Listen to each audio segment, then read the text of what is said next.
Hello, welcome to Recovery Demystified, a show where we explore our relationship to substances from a radical, non-religious, and empowering lens.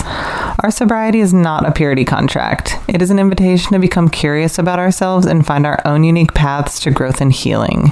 If you've been questioning the role of alcohol or drugs in your life and haven't found the resources that you need, you're in the right place. Let's get started. Hello, welcome back to Recovery Demystified. My name's Early. I'm so happy to have y'all here today. Today I got to talk to Amber Hollingsworth about how to support a loved one in addiction and how oftentimes we get that wrong and accidentally put ourselves in the bad guy role, and how to get out of that bad guy role and how to earn the trust back of that person in your life and what we need to do to actually be helpful to them. I was really grateful to be able to have this conversation with her. I've actually been a fan of her YouTube channel for a little while, and I was really excited to get an email from her wanting to be on the show, which actually seemed kind of crazy to me because she's sort of famous, and I was like, had a little bit of a moral dilemma because I really like telling normal people's stories, and I don't ever really want to be like a platform for famous people to get more famous or whatever, but I think that she does really good work, and a spot that I'm lacking knowledge in my life is like data-informed ways of helping loved ones. So I was really excited to have this conversation with her. We had to use a bunch of different recording apps, like mine wasn't working, the second one wasn't working, and then in the end also my speakers weren't working, and I was like, oh my god, is this a sign from the universe that I should not be doing this interview? But I was like, oh, maybe I should just like practice perseverance instead. So I ended up having to use my built-in speakers on my laptop, one of which is broken and makes a buzzing noise, and a little bit of that did get picked up in the recording. And since I wasn't using my normal recording app, the sound quality is just different and all over, but it is a great conversation and I think y'all are going to really enjoy it. I hope you get something out of it. And without further ado, here's my conversation with Amber. Hello, Amber. I'm so happy to have you here today. Thanks for your time and thanks for persevering through all of the technological troubles that it just took to be able to get here. Will you start by introducing yourself to our audience? Let them know your pronouns and a little bit about yourself. Sure. My name is Amber Hollingsworth. My pronouns are she and her.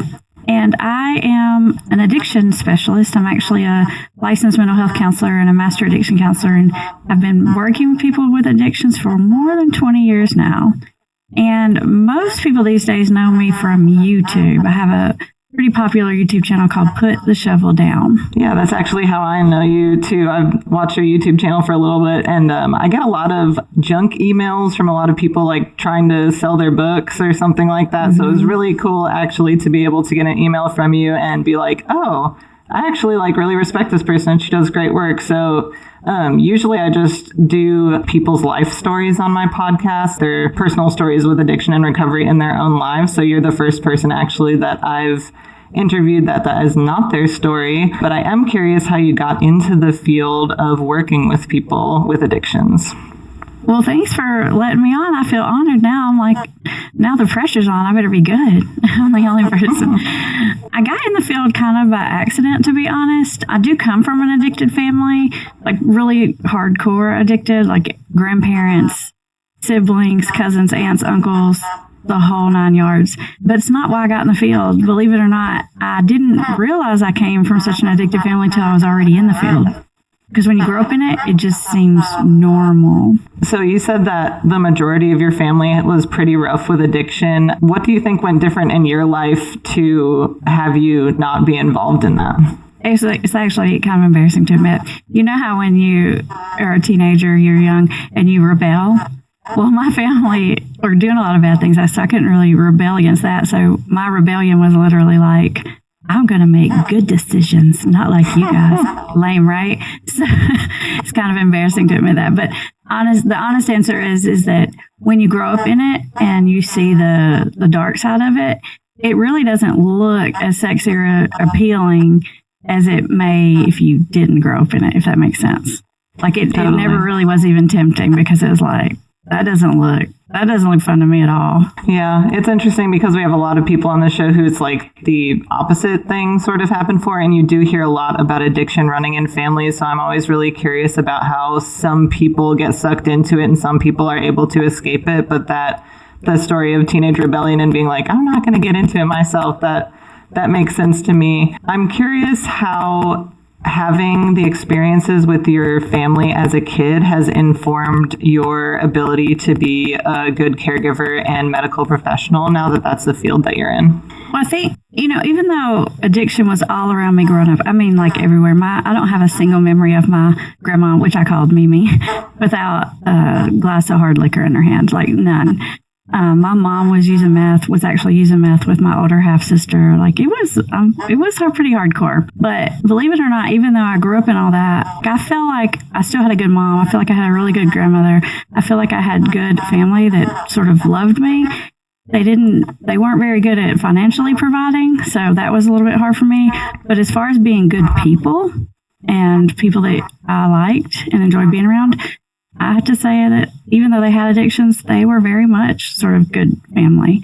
So I feel like it gives me the unique ability to see people can have an addiction and still be like an okay person. Like it's not one or the other, Absolutely. Where do you think that stigma comes from in society? Like why when people are sick with other things, do they not get the same compassion, especially from medical professionals, that people with addictions do? Do you know what I mean? Like, why do you think that's the case?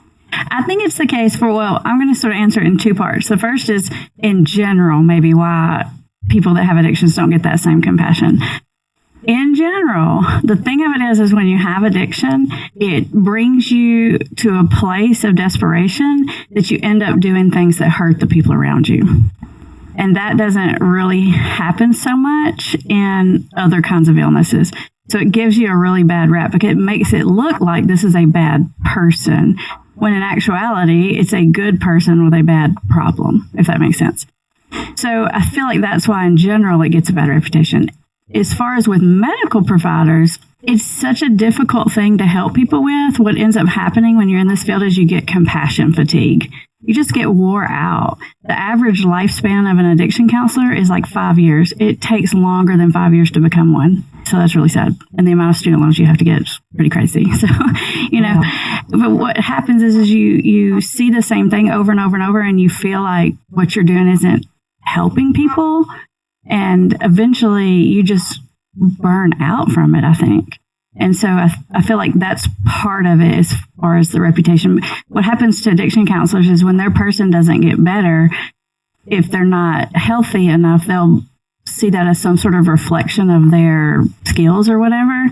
And that triggers a defensiveness. So what happens is then the person sort of puts it back on them. Well, they're just not ready. Well, they haven't hit bottom. Well, they're just not willing enough. And you hear all those kinds of things. And that can be what happens to some counselors and nurses and doctors and all the other treatment professionals in the field. What do you do differently to avoid that? That's a really good question. In my mind, it's not my job to make sure that someone that comes to talk to me never picks up or uses or drinks or whatever again. In my mind, my job is to make sure they have a really good experience and feel heard and understood. And I can control that.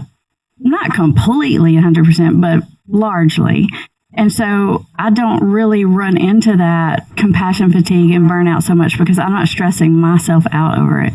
And believe it or not, because of that, I have much better success rates because I don't stress the person out about it either. And then we can work together as a team, Yeah, having been a person with addiction and dealt with a lot of medical professionals and like being in community with people who've experienced the same thing, there is like a deep mutual distrust. And a lot of it has to do, for the medical providers, I think, with folks with addiction not telling the truth. And then folks with addiction don't tell the truth because of how they're going to be treated by the medical providers. So do you have like advice for people in that relationship with one another, that relationship between the medical provider and the person with an addiction and the like inherent lack of trust that we sort of are unable to like build a relationship on? That's such a good topic, the whole like lack of trust and the, not telling the whole story. I have like 10 thoughts about that immediately when you said it. My first thought was, as a medical professional, if you don't set the situation up where someone's going to feel like they're in trouble if they tell you a piece of information they think you're not going to like, they'll be a lot more honest with you. But if you have it set up where they feel like they're going to be in trouble or judged or kicked out of a program or something like that, then they're probably not going to be honest with you. So there's that. Another thought I have is I pretty much know that anyone that comes to talk to me is not going to tell me the whole truth, and that's mostly because they feel embarrassed about it. I don't really even expect them to. And to be honest, I don't really need every ugly detail, right? Like, if you tell me what drug or alcohol you're on, I know the story, right? What I need to know is about who you are as a person, so we can figure out together how to get you out of this mess, right? Addiction is addiction is addiction. You can go to meetings, you hear the same story. You can hear 20 people tell the story. It's the same story, right? I don't need to hear all that. We need to figure out how to get someone back to a place where they like their life. Absolutely. What I love about your channel is the concept that we are not powerless, and that addiction is not mysterious, and that it's highly predictable, and that if we give people like a sense of empowerment, it's going to lead to them being able to have access to a greater ability to overcome their addiction. Will you talk a little bit about your philosophy in that respect? Yeah, I mean, I just hate it because when you're in this arena, whether you're a professional or you're in recovery or thinking about getting in recovery, wherever you're at, or a family member, you hear all these like terrible statistics. Only 1 in 10 people get better, blah, blah, blah, and it's super like demoralizing, it definitely makes you feel bad. And then you go to meetings or wherever and you hear you're powerless. Family members are told there's nothing you can do. You just have to wait till they hit bottom and hope they like figure it out for themselves. I'm like, man, all that is ridiculous. Mm-hmm. Now, I understand when they say like powerless in the context of 12 steps, I understand what they mean by that. It just means like, I can't control this substance if I'm using it, which I do agree with. But this idea that you're powerless completely, I think is silly. And those statistics, those numbers, I don't know how people get those numbers, but they're way off. I see people get better from this every day. When you say that addiction is a predictable process, what do you mean by that?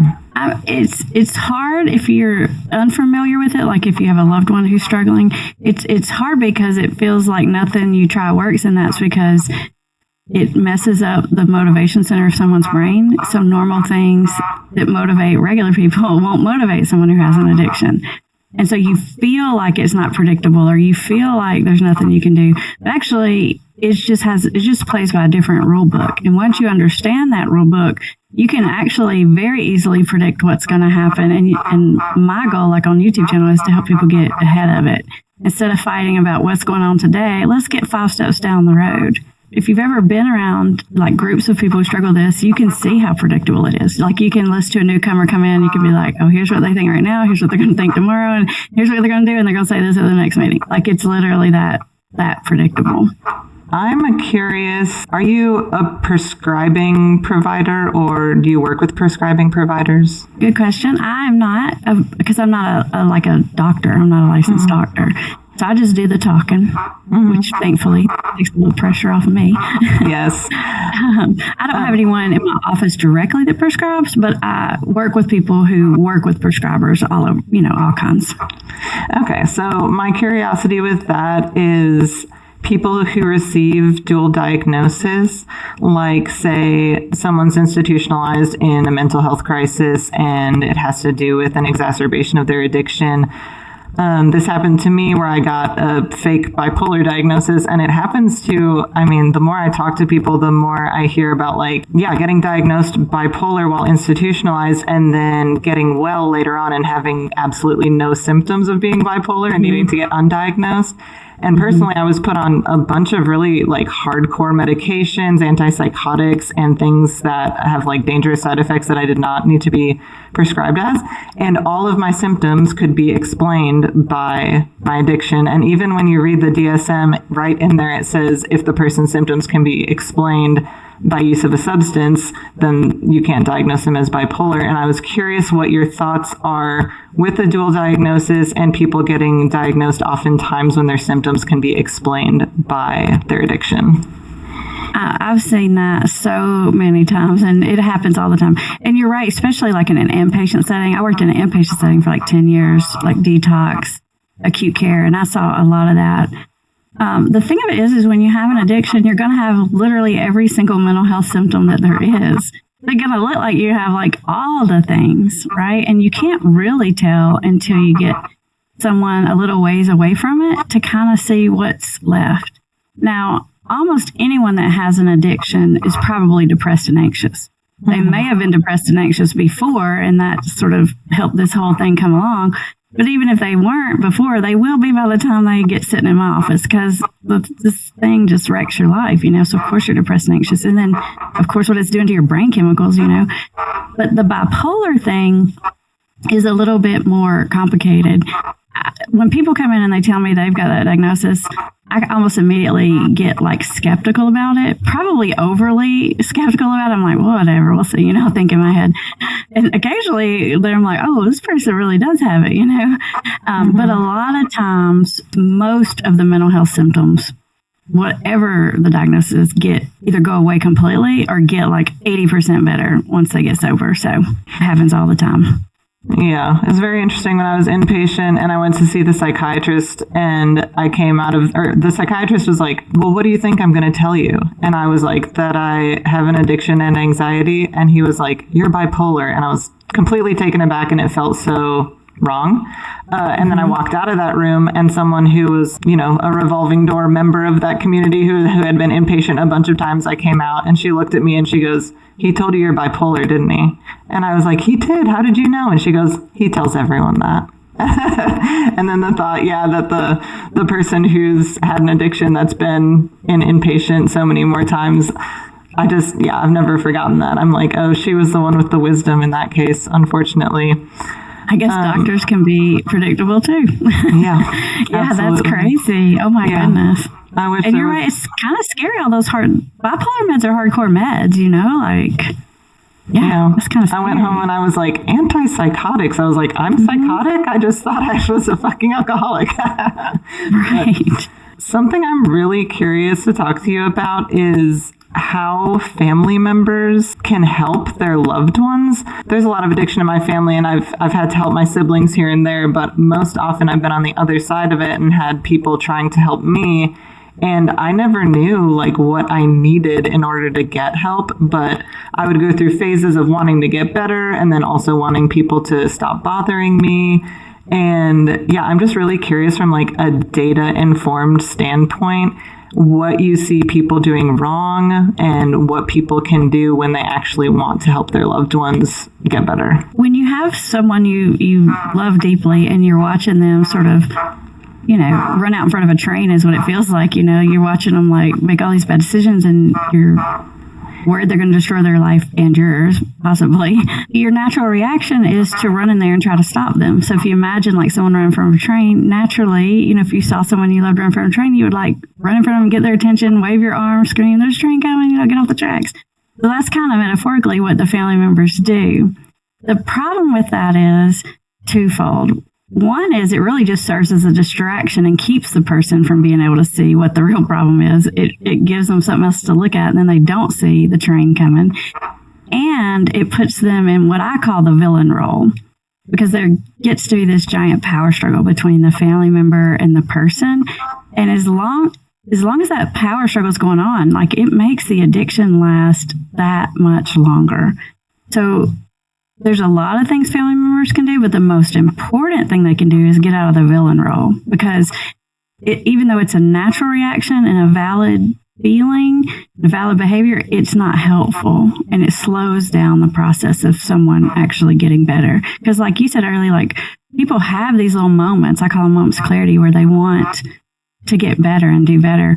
But if they're not likely to admit it to you, if they feel like you're going to push them or force them into treatment or force them to say, okay, that's it, I'm never doing it again or whatever. So they keep it inside and they don't ask for help, or they won't admit it to you out loud because they're not 100% sure. So they don't want to say it to someone, especially if they feel like it's going to like be no turning back, you know? So what can loved ones and family members do instead? Like, what can they do that's actually helpful? Because it's, if you see someone on a path of destruction and you love them and you just want to be like, hey, you're on a path of destruction, but somehow that's like horribly offensive.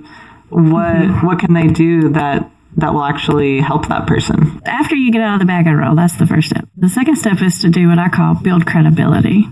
I actually call it like building your credit score, like literally, like if you're going to buy a house and you're going to build up your credit score to buy a house or something, you have to build your credit score with this person. And the way that you do that is you focus on helping this person feel heard and understood. Because the thing of it is no one is going to listen to what you have to say or any advice or opinion you have if they feel like you don't get them, like really get them. And they may know you love them, but that's actually not enough. In fact, it's great that you love them. Sometimes people loving you is a little bit heavy. It can be a little bit of a burden. Or even like your grandma loves you, but if you feel like your grandma doesn't understand your situation, you're not likely to listen to her advice. Second thing, you have to do is really just wrap your head around what their experience is and where they're coming from, how they feel like it helps them, how they feel like it doesn't, how they feel about all the other aspects of their life.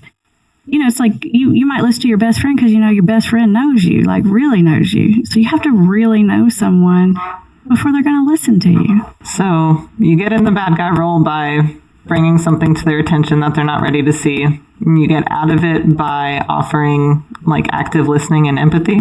Is that right? Yes, that's right. And then so, there are several steps to it. So those are the first two. And then once you build credibility, you can stand back and just wait until the person has a moment of clarity. And if you've built that credibility influence, they're likely to come to you with it and to be able to talk openly with you. And now you can sort of cash in your credibility to have some influence over that person, especially if they feel safe to talk to you. You could say, well, do you think this would help? Or what have you tried? You can just sort of like pull it out of them. The thing that I do is look for what motivates the person. So many family members, they come at it by trying to talk to the person about how they feel about what's going on. And I always say, don't talk to them about how you feel. Talk to them about how they feel. Like, listen to how they feel, because it's going to help build credibility, and it gives you where your lever points are to pull on. You got to figure out what they care about, what their internal motivators are, and use those to sort of pull a person in a forward direction. It's more like a pull and less like a push. I'm curious how you advise family members to be involved in people with addictions' lives in a boundaried way, like in a way where they can still have their own selfhood and not get completely burned out and not just like melt into that other person's life. Like, how can someone be involved and be helpful but still maintain their own personhood? That's a really hard one, because I can tell you how to do that logistically, but emotionally, it's very difficult, especially if you have what I call like a front row seat, meaning the person lives with you. Like, you're seeing every single choice they make, whether they sleep in or not, they don't eat their vegetables, whatever. Like, when you have that front row seat, it's a constant trigger for you, the family member, and it's not impossible, but it is more difficult not to sort of lose yourself in what's going on with them. One of the things you can do is not give up your own whole life. What happens to family members is they feel like they literally give up everything in their life. Like, they stop their hobbies, their interest activity. They're not going to yoga because they feel like they got to stay home all the time, because if they're not there, this person's going to make a bad choice. So they're like babysitting them. If their addicted loved one's not there, then they got to be there so they could be searching and snooping and trying to find all the evidence. So they like quit all the things in their life, which makes you like have a 24/7 front row seat. So it's like, get back to your life. It won't feel natural at first, but it'll come back. Do your things, be your person, work on your goals, all those things. That makes sense to me, because it's like you have to fill your own cup before you can have something to be able to offer other people. And if your cup is empty and you're just bringing that anxious energy into the relationship, then that's not going to be able to like support someone or help them towards their healing. So I think that's great advice, to be able to take care of yourself and fill your own cup before you can offer any offerings of healing to other people. A lot of your videos are about the difference between like boundaries and punishment, and I find those to be very helpful. And I really don't like that in our society in general. We're not like culturally taught even what a boundary is. So will you explain a little bit about like what a healthy boundary is and how it's different from punishment? Sure. You know, we throw around this word consequences like left and right. Like even in parenting, like regular parenting, we say, you know, you failed your class, your consequence is losing an Xbox or something like that, right? The thing of it is if it's a consequence that the family member is imposing, that's really a punishment. Consequences happen naturally from the universe. And those are the ones that work best. When you, as an outsider, are saying, this is your consequence, or really your punishment for whatever you did that I didn't like, it really just triggers resentment, and it won't trigger learning. So the consequence or the punishment is anything that you impose on that person. Now, a lot of people, they want to hide behind calling it a consequence, or sometimes they want to call it a boundary when it's a punishment. Boundaries are for you. They're rules that you have for yourself. I like to say, you know, it's like you can build a fence around your own backyard, and that's cool. But if you build a fence around someone else's backyard, they're probably not going to like it. They're probably going to get mad, right? So boundaries are rules for yourself. Like, for example, when you were talking before about how not to like lose yourself in someone else's addiction, a rule for yourself would be, hey, I'm going to keep going to my crafty class that I like, or whatever it is that I like to do, and I'm not going to sit home and try to spy on them all the time. That's a boundary for yourself, right? Other boundaries you can have is not putting yourself in a position where you're sort of like going down with the ship, meaning like maybe if you're financially providing for this person and you've literally like remortgaged your house and you've put yourself in a bad financial decision because of what's going on with them, or you're living in a situation where you're being abused, or things are really just like not safe and not okay. Those are boundaries that you're not keeping for yourself. And when you don't keep those boundaries, not only is it sort of messing your world up, but it's very, very, very likely to throw you in that bad guy role, because you're not going to be able to let go of control of them when you're going down with them. You're going to feel like you need to have your hands on the reins all the time. Absolutely. So part of it is also allowing, instead of creating the consequences by punishing the person, it's allowing the natural consequences of their addiction to manifest instead of bailing them out of jail every time and things like that. Is that right? Exactly. It's like what most families want to do is they want to fix all the outside problems that the addiction is creating. Like you said, going to jail or financial or, you know, custody issues. They want to fix all those problems because they don't want their loved one to burn a bridge permanently. And I totally get that, right? It comes from a place of care and from a place of fear. But inside the context of the relationship, they're mad at the person all the time. So it's like, I'm fixing all the real world consequences.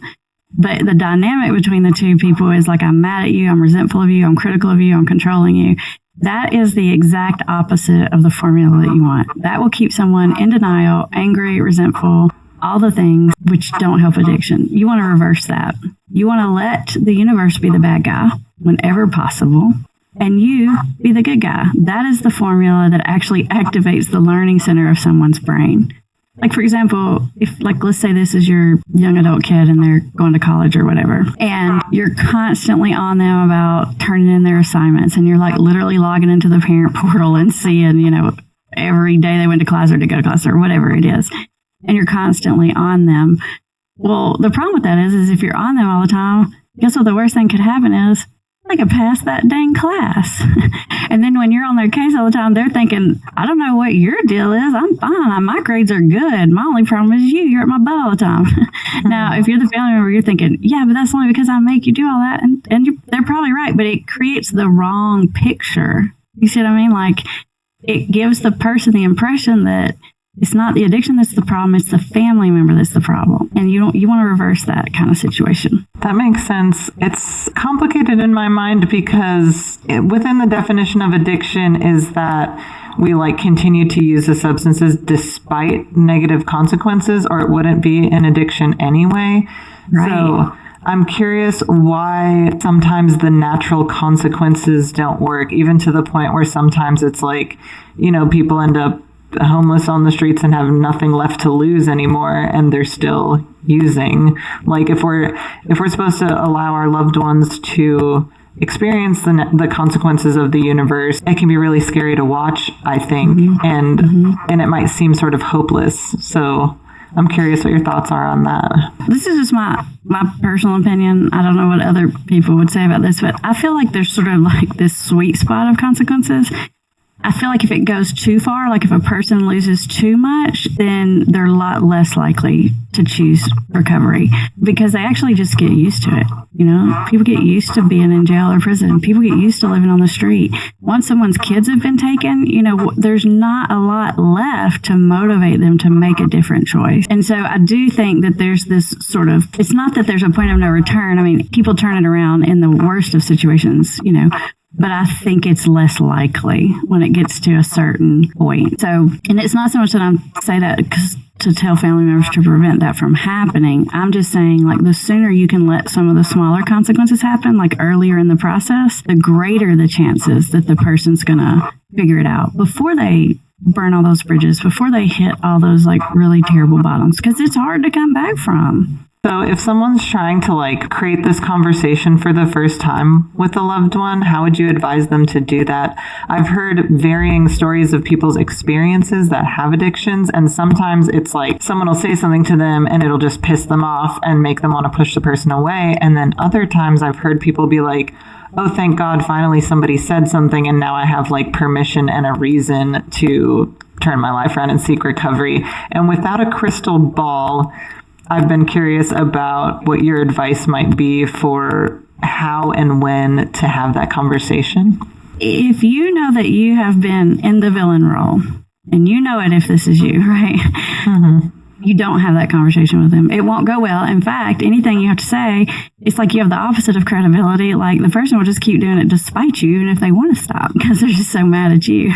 I think it's better if the family member doesn't necessarily bring it up. I think it is better if you create an environment where the person brings it up. That's the best time, because that's when they're in a state where they're contemplating the issue and they're thinking about what they want to do about it. There does come a time, I think, sometimes where you do have to bring it up. And if you've positioned yourself correctly, if you've put yourself in a credibility kind of position, then you can pull that off. You have the credit score to pull it off, So it's now when you say something, it does matter, and they do care what you think or feel, because they're yeah, they get me. They understand where I'm coming from. They get all the pieces of this thing. So what you have to say in that situation matters.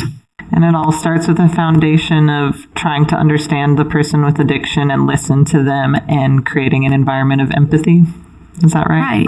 Yeah. Right. The hard part is you may not agree with how they see things, and that's valid, but you can find a piece of whatever they're telling you they agree with. For example, if someone's drinking really heavily and in their mind, it's I've had a hard day at work, everybody deserves to come home from work and have a drink or whatever. What's the problem? I just want to de-stress. You may not agree with the fact that they're drinking as much as they are, or that they're doing it every day, but you could probably understand the need to want to unwind after a hard day of work. You can see that point of view. There's a point of agreement that you can find with most any situation. Yeah, and there's an emotional maturity to being able to hold the truth that you can understand someone without having to agree with them. Absolutely. I'm curious what you think about how shame plays a role, specifically with the family, trying to keep secrets about each other. I've definitely heard that a lot. Oh, we don't talk about Dad's addiction in public because we don't want, everyone at the corner store to be knowing what's going on with our family. And that creates this cycle of shame and secrecy. And I'm curious what you think about that and how you would address that. Well, it's tricky because I encourage family members not to go around talking about someone's addiction either, but not for that same reason. It's not for a vanity issue as far as, what the people in town think of me or whatever, It's more because if you're going around talking about your loved one's addiction to people that person cares about, like to their family and their friends, which family members do a lot because they try to recruit people to come in and talk to this person. They think if I can get, the church people or the best friend or whoever to come talk to them, they're going to listen to them. The person with the addiction is going to be, that's the one thing that they probably are not going to get over with. They really see that as very disloyal. So if you're doing that to try to recruit people in to kind of get through to this person, it's probably a really bad idea.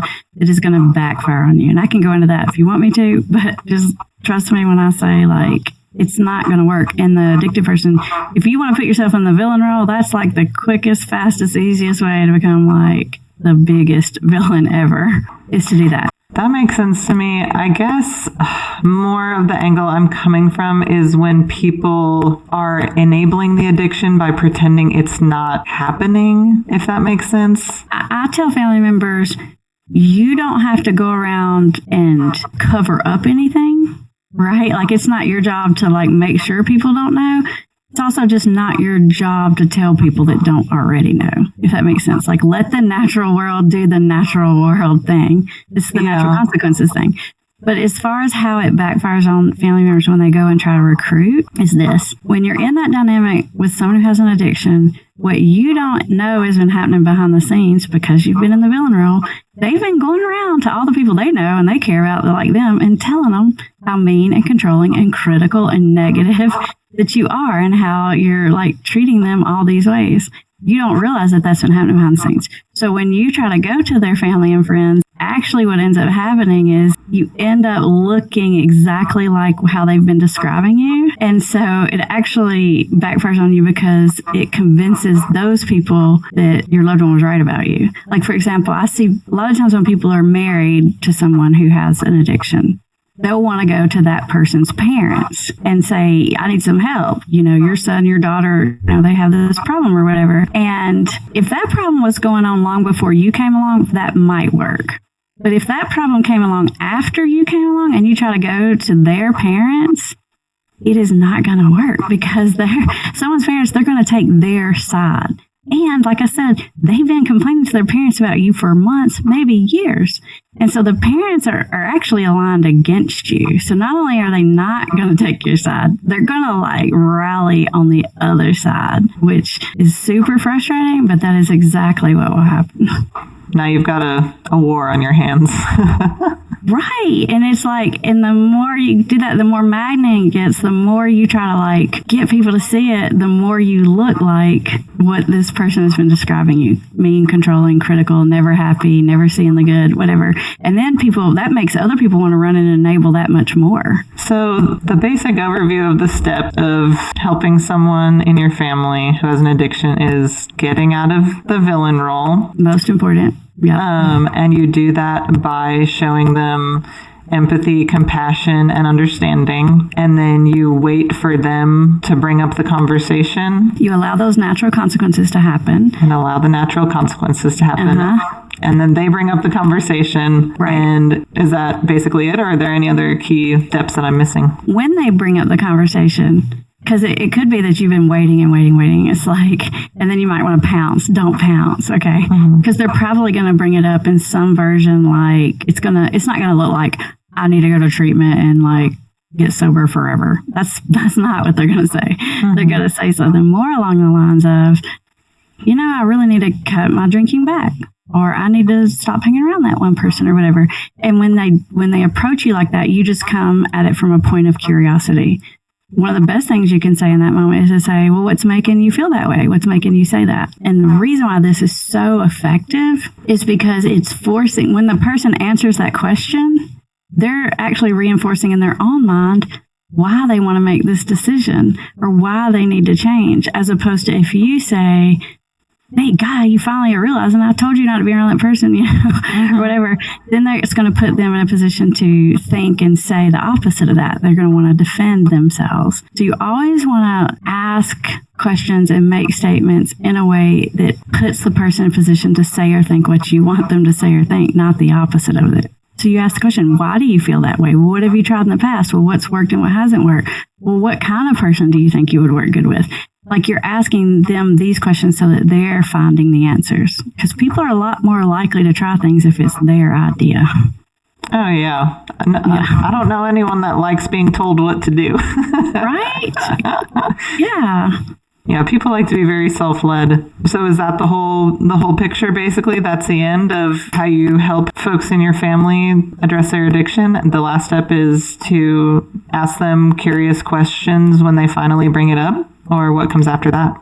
Those are the big puzzle pieces. Now, you can get into like the nitty gritty. Like for example, I run a challenge about once a month where I teach spouses how to get through to their partners who are maybe like functional alcoholics in denial. And we teach them sort of micro skills about how to like identify that person's values and their strengths and what it is that they're afraid of or don't want, and how they sort of use those levers and like when to pull them and that kind of thing. So you can get minute in it, but those are the general philosophies. Other than that, the last big piece is, while all this is going on and you're understanding your person and you know them really well, you know what they like and what they don't like, what they're likely to respond to and go for and what they're not, you need to be looking for behind the scenes some helpful options. Now, that could be treatment, that could be podcasts to listen to, it could be a book to read. This all depends on your person. And hopefully you're paying attention to them and you know what they're more likely to go for. You need to be gathering these resources, like literally like have them in your back pocket, like on a Post-it card or something. Because it's actually surprising that when people finally get there, it goes fast. It feels like it goes fast to the family member. The family member doesn't realize that this has been going on for months. They've been getting there, and then finally they're just there, and they're just finally saying it to you. But from your perspective, you're like, oh my gosh, they're like saying I need help. And you don't want to be scrambling around calling treatment centers when that person says it, because that little window you have probably will last anywhere from a couple hours to like 2 days max. Mm-hmm. And it takes a lot of time, especially if you're trying to put like big treatment together. It takes a lot of time to get all those pieces together, calling all these places. Do they have a bed? Do they take interest? All these things. You want to kind of be sitting on ready for when this person is wanting resources or when they're in that active stage of change. And I know a lot of people will tell you, the addicted person needs to call the places, they need to do this. And I'm like, if they're really addicted, they're not in a steady enough state to be able to do that. It's several days of work. And it's difficult. And even me, I know the system and I hate doing it, and it's a big complicated mess. If you're dealing with an addict or alcoholic, like they're not capable of it, okay? So you do as much legwork as possible, and you just open the door for them and let them, they have to walk through the door, but for goodness sake, don't make it any harder. Don't make them call the insurance company. Don't make them call 40 places. Say, well, here's a few places, like, what do you want to know about them? Like, make it as easy as possible to take a step through that door. Yeah, that makes sense to me. Like, if you want to be the helpful person when it comes time to help, don't throw away your chance. Be prepared. Right. Yeah, but a lot of family members get told, well, they have to do it. And I don't know. I just think that's crazy. They have to make all the phone calls. I'm like, should they have to? Probably. But are they capable of it? Are they going to be able to stay in that active stage of change long enough to do it? Like, I don't know. I think you got to help, put a path down for them. Yeah, that's your chance. That's your chance to help. It's your window, right? You better be ready. And personally, when I needed inpatient treatment, I could not figure it out. So there's a little bit of data for you. Crazy, ridiculous system. And you can't tell by looking at websites. They all say the same dang things. You don't know what's good, what's bad. Like, you need to do a lot of research and figuring out with treatment. And treatment is sort of like antibiotics. Like, you want to use it at the right moment, at the right time, at the right dose. You can't, if you overuse it, it loses its effect. Mm-hmm. So you really do want to think this through. Awesome. Well, I feel like that's a bunch of really great concrete advice for loved ones of people with addiction. Is there any topics that are really important to you that you love to talk about that you don't get asked about very often? Some of the things that I talk about a lot, one of the things I talk about a lot is not waiting till bottom. I think this idea of waiting till bottom is ridiculous for one and dangerous for two. Mm-hmm. You don't have to hit bottom. You don't have to lose everything. It does have to get uncomfortable, but you don't have to lose everything to turn it around. If you can see where you're headed, you can take whatever exit off there you want to. That's why my channel is called Put the Shovel Down. It means you hit your bottom when you put your shovel down. Like you can decide, okay, right here, this is my bottom. Done. Shovel down. You can exit right now. Like you don't have to go through all that.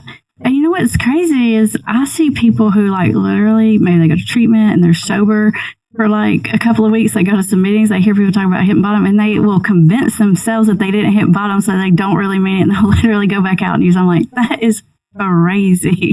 What are you talking about? Like, oh my gosh, it makes me crazy when people think that. So not waiting to hit bottom is advice for the person in the addiction themselves. And for the family member. Yeah, like you you can see where this is headed. Yeah, take the exit ramp. Exactly. And it's dangerous to think, oh, well, that hasn't happened to me yet. You know, like it can always get worse. And some of it will get worse. It will get worse. Yeah, that's exactly right. Yeah, that makes sense to me. Put that damn shovel down, everyone. You don't have to keep digging. Right. I mean, what happens when you're in that state of mind is you hear other people's stories who are maybe worse, and you compare yourself and you think, well, I'm not like that person. I never beat my wife. I never drink in the morning. I never pawned anything, you know. And what you're trying to do is like convince yourself that you're not that bad. And the reason you're trying to convince yourself that you're not that bad is because that means that you don't have to stop completely. Dude, that's wonderful if you're not that bad. Fantastic. Let's stop digging, you know. Now's the time. You haven't been to jail yet. You don't want to go. Exactly. You don't have to test that out. Yeah. Great. Well, is there anything else that you wanted to get to that we didn't get to? I think that's a place to start from. I really appreciate you having me on. And thank you for persevering through all of the technological issues. I totally get it. It's happened to me. I've been there. It's so frustrating. Recovery Demystified is produced and edited by me, Early Brunner. Stevie Petet made our logo.